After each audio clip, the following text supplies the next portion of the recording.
Alright, so this is the first video I'm going to make about Hearts of Iron 4. I'm just trying to make these as kind of a tutorial video, and I decided to make them into videos because I think it's kind of easier if I do it in a video format where you can see what I'm doing as I'm explaining it, as opposed to trying to explain it and describe like different buttons and things over Discord. So I'm really just going to try and make these pretty short and just cover like small segments of the game. That way you can kind of just look at, whatever video pertains to whatever you're trying to do. All right, so this is just going to be quickly about the very start of the game. You can see we are at the very beginning of the game. It's 12 p.m. on the 1st of January 1936, which is your earliest start date. And I'm playing as Germany just because Germany can kind of do a little bit of everything. And as Germany, you dictate pretty much the pace of the game. So up here, you'll see your notification buttons. These all notify you about issues that you probably should address. The first one we'll go ahead and address here is going to be research. So you can click on this to get to your research window. You can also go over here and click on this button or hit the shortcut key W. I'll just do that. So press W, brings this up. And you can see you have 4 technology slots. You go here, you have your different technology tabs: infantry, support companies, armor, artillery, land doctrine, naval doctrine, air doctrine, engineering, and industry. So if you think about engineering and industry, these are really your civilian economy. Most builds will open up with electronic mechanical engineering because this gives you a boost to research speed, and it only takes 84 days. And then a lot of people will also open, they'll go to the industry tab. You'll select your basic machine tools, which raises your production efficiency cap. We'll go into that later, probably a different video. Whoops, I accidentally closed it. And then construction, because construction is going to increase your build speed. And you want to get those buffs as early as possible in the game because that's going to let you build up your economy as quickly as possible. And economy is very important in Hearts of Iron. Now, for the last slot here, in terms of developing your military, it really kind of depends on what your overall strategy is going to be. If you are going to be playing on like an air-heavy, air superiority build, you're probably going to want to start pushing fighters. A lot of countries don't start with the Tech 1 fighter unlocked, so you might want to get that early on. I usually stay away from infantry equipment. It just doesn't really do enough to make a huge difference for me, especially as Germany. What I usually do is I just start the artillery tree, and I'll just shoot straight down the artillery tree. I don't care about the ahead of time penalties because honestly, they just aren't that bad compared to the bonuses you get. And I'll go into this more when we talk about division design in a different video, but really artillery is one of the most powerful things in the game. It's very, very strong to level up. And one of the reasons is you can see the bonuses here that we get when I mouse over this research item here. You get plus 10% bonuses to your soft attack with support companies, artillery, soft attack, and then your motorized artillery. So that plus 10% is a really big bonus. You look at your infantry support weapons, they're giving you like the most is a plus 5% raise. And the other thing to think about is that your breakthrough, well, I guess motorized and mechanized have okay breakthrough, but your breakthrough isn't really that great on infantry. It's much better on tanks. Whereas artillery soft attack is their primary stat. Their soft attack is very high, so that 10% is also a bigger number in terms of like the raw number as well. So that's why I push for artillery straight through, because it gives you the most, I guess the most benefit for your investment. Okay, so that's the research taken care of. You can see all 4 of our research slots are filled now. We'll just go to the next item here, which is free civilian factories. So civilian factories are basically what you use to build things in your country. And you can see here, we can go ahead and build military factories, more civilian factories, naval dockyards, which produce ships, synthetic refineries, which will produce rubber and a little bit of oil, fuel silos, which help you to store oil, and eventually, once we have the technology, we can do rocket sites and nuclear reactors. We could also build naval bases, and what these do is they provide more supply overseas, and they also repair your ships that are damaged in naval combat. You could build land forts, and you could build coastal forts. Oh, and then, my bad, I skipped this up here, but you could build infrastructure, air bases, which house your fighters, and anti-aircraft defenses, and radar stations. So infrastructure is very important. If you look on the map, when you click on something to build, right? Anything pretty much, you can see these plus X percent. In the case of Brandenburg, it's plus 80% here. That's the infrastructure level, and that is the bonus to your construction speed. So obviously you want to build things, especially your civilian factories, because you can see civilian factories have a 10,800 construction cost as opposed to 7,200 for a military factory. So because civilian factories have such a high construction cost, you want to build those in the areas that have the high bonus because they're going to build faster there. And as you build more civilian factories, it gives you more civilian factories to do further construction with. So it's kind of a snowball effect. Most strategies will tell you to build civilian factories through at least the first year, if not the first 2 years of the game, because that kind of, like I was saying, it kind of snowballs your economy. You get more civilian factories. So when you do switch to military factories, you can build a lot more military factories and you actually end out ahead. There's a handful of exceptions. Germany is actually one exception to that rule. There is a viable strategy to build military factories, but that's kind of a more advanced strategy. It requires you to be pretty careful about your focus tree. So in this case, we're going to go with Brandenburg because that's a plus 80%. We're going to go for Westfalen and Rhineland. And we'll just do Württemberg as well.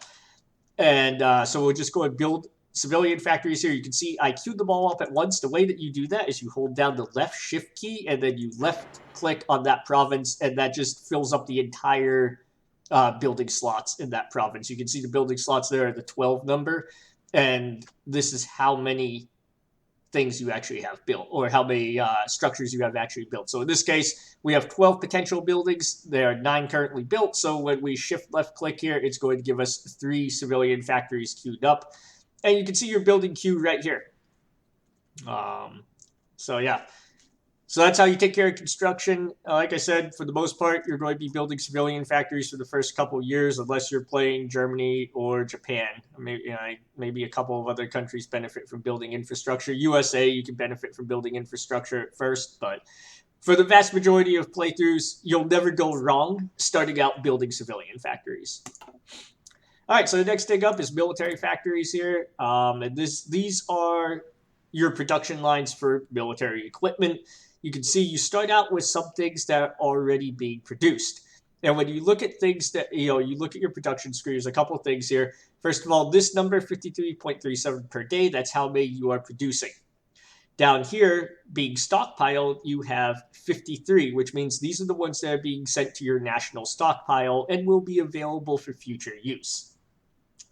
Over here, these denominations times 5 times 10, it just changes the denominations of the the military factories that you have here producing these items. You can see here, we have 10 military factories currently producing guns. If I hit times 5, it's just going to do this. It'll make it times 5. If I hit times 10, it's going to do this. Where this comes in useful is, especially towards the late game, if you want to put a bunch of factories, like 25 factories on something, you could just do this, and then you end up with 25 factories, right? Which is not what we wanted to do, but there you go. All right. So over here, you have the production cost. And so you can see here, producing all these guns, having 10 factories here, producing 53 guns is going to cost us 20 units of steel. All right. And then over here, you can also see what you're actually producing.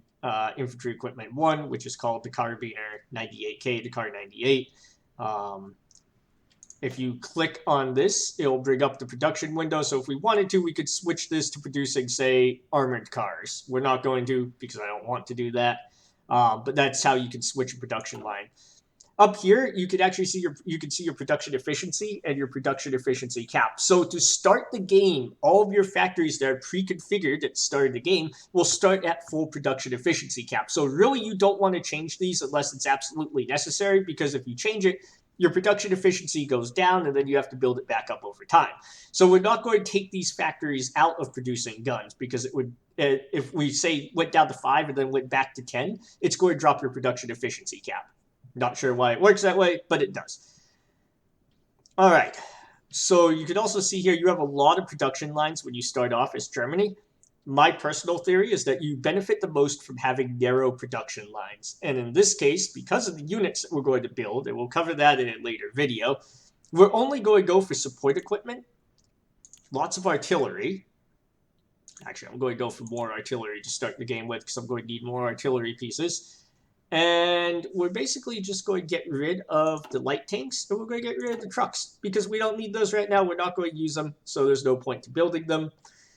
And we're going to start off with these production lines here. We're going to eventually go for some lines into fighters. Actually, I want to go there. You can see I just deleted those transport planes. I'm going to delete the Stukas right now. I do have high production efficiency cap. I'll leave those for now because we will eventually be using Stukas.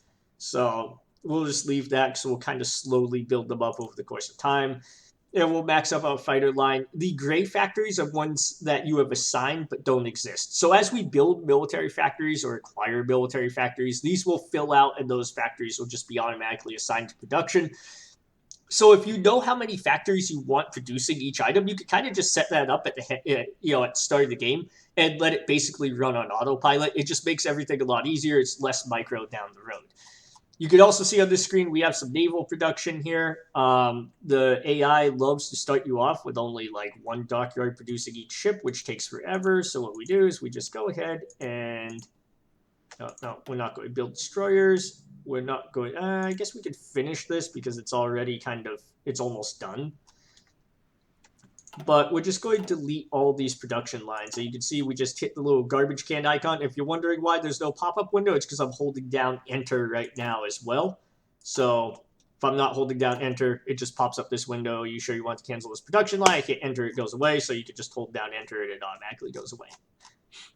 All right, so that's our military production taken care of. Now, obviously, this is going to differ depending on what country you're playing and what strategy you want to play with. If I wanted to go with more tank divisions, then obviously I would probably not be producing as many guns and artillery, and I'd probably be producing a little bit more tanks. But right now, like I said, my build is very heavy on infantry and artillery, so that's what we're producing. You could also see up here, I meant to mention this as well, you can see up here you have your production. These are the raw materials that you have available for production purposes. So you can see we don't have enough rubber for production. And what that actually does is it reduces the speed at which you build items. So like here, when I mouse over the 3.21 per month, you can see how much production you contribute, what the cost of the item you're producing is, and then how that, how those two numbers basically go into the number that you produce each month or each day. You can also see your production efficiency level, and you can see how much lack of resources is affecting you. So in this case, the lack of rubber is only causing us to lose 5% of our production. So it's not really worth importing rubber because the loss that we're taking from not having enough rubber is really negligible. So we don't need to worry about it. Now, if that number gets up to like 10 or 20%, yeah, we'll start to import rubber because that's impacting your production a little bit more. Okay, moving on. Next thing that we need to fix is national focuses. So we'll just click on that. You can also get to your national focuses by clicking over here on your flag, and then it'll say select a national focus. Okay, so you'll see Germany has a pretty big tree. You can zoom in and out by using, default is the mouse wheel. Normally, every tree is going to be broken down. You'll have a political tree, which is what Rhineland is. And this is, kind of like your nation's political decision tree is kind of the best way to describe it. So you'll see like Rhineland, this is going to allow us to reoccupy the Rhineland, which is rightfully Germany's anyway. So we'll go ahead and start that one. However, we'll go back in here. And you can see you also usually have a military tech tree. In this case, it's Army Innovations. You have an air and sometimes a naval tech tree. Germany's naval tech tree is actually over here. It's like a sub-tech tree. But you also have, and this is just going to give you some bonuses to producing your Air Force. And most of what these will give you is going to be research bonuses. So you can see here you get 200% research bonuses for land doctrine. So it's very, very useful. Definitely worth going down the military trees. However, if you're not going to be researching a bunch of military technologies right off the bat, like I'm not researching any land doctrine technologies right now. I don't really intend to for the next little bit of time. Probably like the next year or so, I'm not going to research land doctrine technologies. So there's really no point to going down this because those 100% bonuses are just going to sit there for a year. And there are other focuses that I could go for that will benefit me more immediately. The last tree that you'll usually have is an economic tree, and that's over here for Germany. 4-year plan is your economic tree. And you can see you get like research bonuses for industry. You get free civilian factories here. So normally I encourage people to either go down the political decision tree to get immediate political power, because you can see here we get 120 political power for doing this. And then go down the economy tree, because once again, early game is really where you want to be building up your economy, so it kind of makes sense you want to go down the economy tree early in the game. Okay, but now that we have that selected, that's just going to start ticking away here. Just as a side note on this screen, you probably do another video. You can basically make a whole video about the political screen here. But under national spirits, you can mouse over each of these, and it's going to tell you what each of these national spirits does. Some of these are good, some of them will be bad. But it's important to know which ones are which, and keep track of what national spirits are affecting your country. All right, so the next thing, we have no divisions in basic training. That's not a huge deal right now. I'm going to cover divisions, like creating your own divisions and training divisions and deploying divisions. I'll cover that in a different video. I don't usually do that at the start of the game, just because I usually don't have enough equipment to do it. Because you can see here under our logistics, which is this tab here, in our stored items, we don't have anything stored up. So if I build divisions, it's just going to create a big deficit right now. So we can pretty much ignore this one. We also have a little warning here. It says outdated equipment in production. So we click on this. It brings us back to this production screen. And we can see that what we're producing that's out of date is the submarines. So what we're actually going to do is we're just going to make it so that these produce one line of Tech 1 submarines. Because I'm pretty sure we can do better than Tech 1 subs. Maybe I'll be wrong, but... it is viable to go with only Tech 1 submarines. But yeah. So we're just going to decrease these down, produce one each. And to decrease the number of production lines, we're just hitting the minus key there. And yeah, we don't need any more of those. And then we just have to click through here to make sure we have full dockyards on each one. There we go. You do want to check on this. However, be aware that newer doesn't always mean better. So for example, if you have like a deficit of artillery, if you go to the logistics screen here and you see that you are, say, minus 500 artillery, remember that if you switch over your production line, you're going to lose your production efficiency, so you're not going to be producing as many per day. So it's probably not beneficial for you to switch over to Tech 2 artillery, because you're going to lose your production. That deficit is only going to get worse. So just because you get a new piece of equipment doesn't mean that you should instantly switch over to producing it. Something to kind of keep in mind. So with these two, we can pretty much ignore because they don't really affect us. Now we have unassigned divisions. What that means is that we have these little divisions here, and they're not assigned to an army. So the way you assign divisions to an army is you go down here, you see these profiles. You have two different profiles. This one is for an army group, and then this one is to create an army. As the name suggests, an army group is a group of armies. Pretty straightforward. So the easiest way to do this, because you can see we have units spread out all over German possessions, and when you play like the UK or the US, you have units all over the world, and nobody can really remember where all of their starting units are.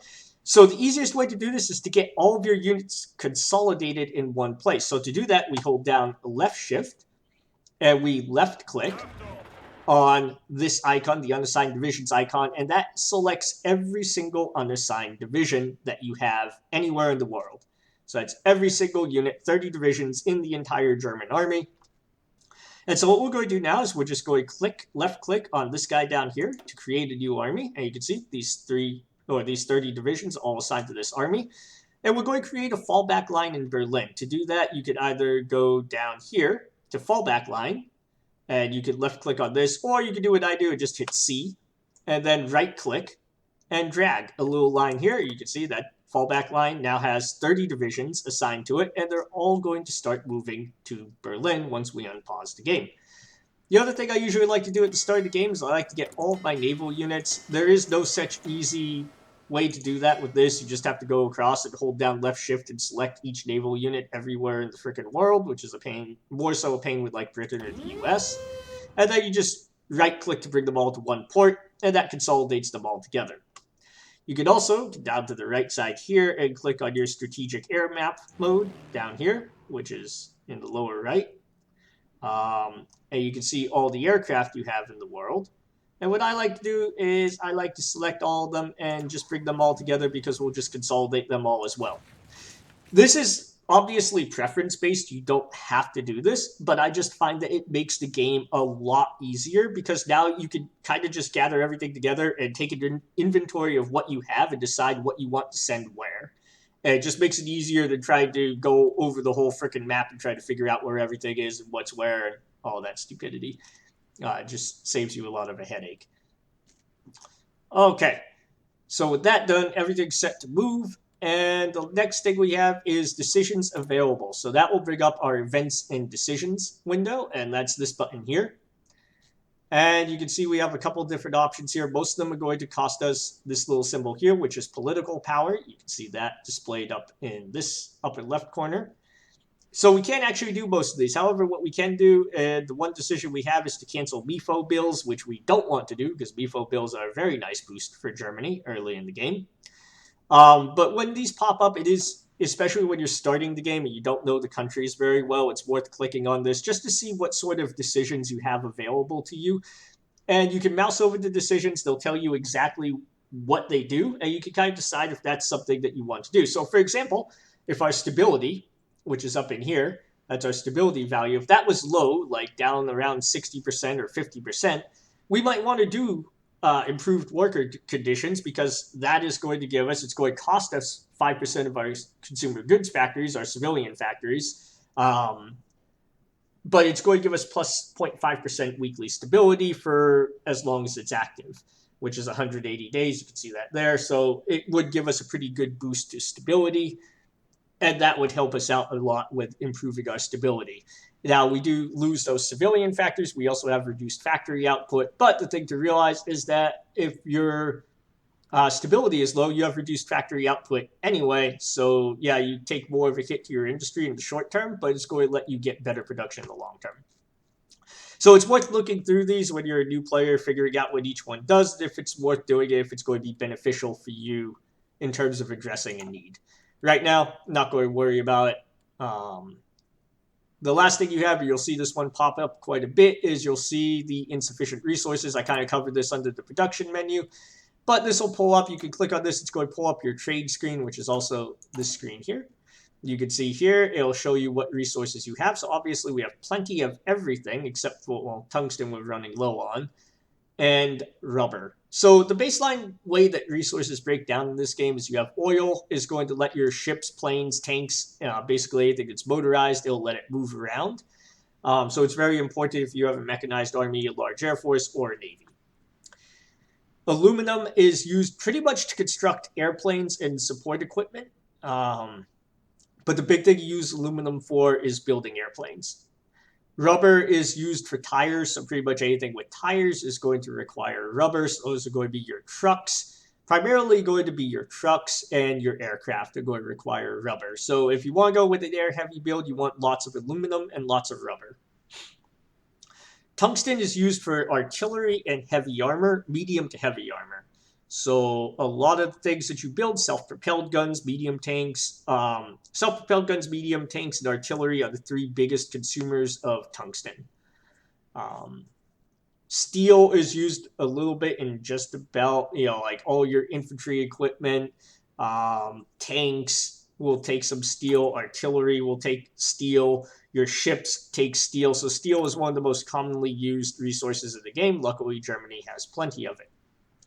Chromium is really useless. It's only used for heavy tanks and heavy warships, which, I mean, I almost never build. It's pretty much like the one resources I never have cared about in the game. Now, you can go ahead and increase. So if you go to your construction panel and you click on the railroad track for infrastructure, you can see how much of each resource your provinces are producing. So like down here, we can see that Niederschlesien is producing 80 steel and 26 aluminum. So if we want to increase that, what we could do is we click here to build one infrastructure. It's a left click to build one infrastructure. You can see once that infrastructure is completed, it's been added to our construction queue. And once it's completed, it's going to give us +5 steel and +1 aluminum. I'm going to get rid of it because I don't really care about that. But if you are short on something, like let's say we were short on steel, say we were 10 steel short, what we'd want to do is find our highest steel producing province, which looks like it's going to be Mürzeland. And you could go down here and you can see that we would build 3 infrastructure here, and that would give us plus 18 steel. So infrastructure is basically how you increase the amount of a good or of a trade good produced in a province. However, it's a percentage increase. So, for example, we produce 3 oil here. We could build 1 infrastructure. It gives us plus 1 oil. But then we could build 2 additional infrastructure. And we still only get the plus 1 oil. So, something to keep in mind. Okay, so that's pretty much everything you need to do at the start of the game. That's pretty well how you get started in the game. It's how you get everything, all these warnings that matter. You get them all cleared out. If you want to get rid of these so that they don't bother you, you could just right-click on them and they go away. And then you could go ahead and turn your speed up and go ahead and start the game. And you can see, we put that fallback line here, so all of our units are moving here.